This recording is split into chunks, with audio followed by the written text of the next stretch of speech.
અમદાવાદના 161 વર્ષ જૂના કાલુપુર રેલવે સ્ટેશનની માત્ર 3 વર્ષમાં કાયાપલટ થશે અને સ્ટેશનના નવનિર્માણને લઈને સરકાર 2383 કરોડ રૂપિયાનો ખર્ચ કરશે. તો ચાલો જાણીએ આ નવા રેલવે સ્ટેશનમાં મુસાફરોને કઈ કઈ નવી સુવિધાઓ મળશે તેમજ આ 3 વર્ષના ગાળા દરમિયાન કાલુપુરના કયા રસ્તાઓ બંધ રહેશે.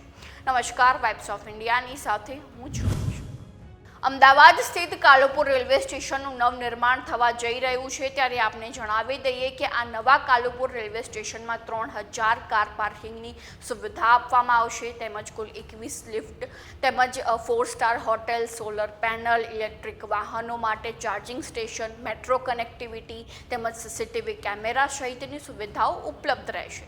અને કાલુપુર રેલવે સ્ટેશનની કામગીરી વચ્ચે પોલીસ કમિશનર દ્વારા જાહેરાત કરવામાં આવી છે કે 10 સપ્ટેમ્બર 2027 દરમિયાન સારંગપુર સર્કલથી કાલુપુર રેલવે સ્ટેશન સુધીના 200 મીટરના રસ્તાની એક બાજુ વાહન વ્યવહાર માટે બંધ રહેશે અને બીઆરટીએસના 7 રૂટ તેમજ એએમટીએસના 30 રૂટ ડાયવર્ટ કરવામાં આવ્યા છે, જેથી કાલુપુર જતા મુસાફરોને ક્યાંક ને ક્યાંક તકલીફ પડશે તેમજ કાલુપુર જવા માટે મુસાફરોને વધુમાં વધુ સમય લાગી શકે છે.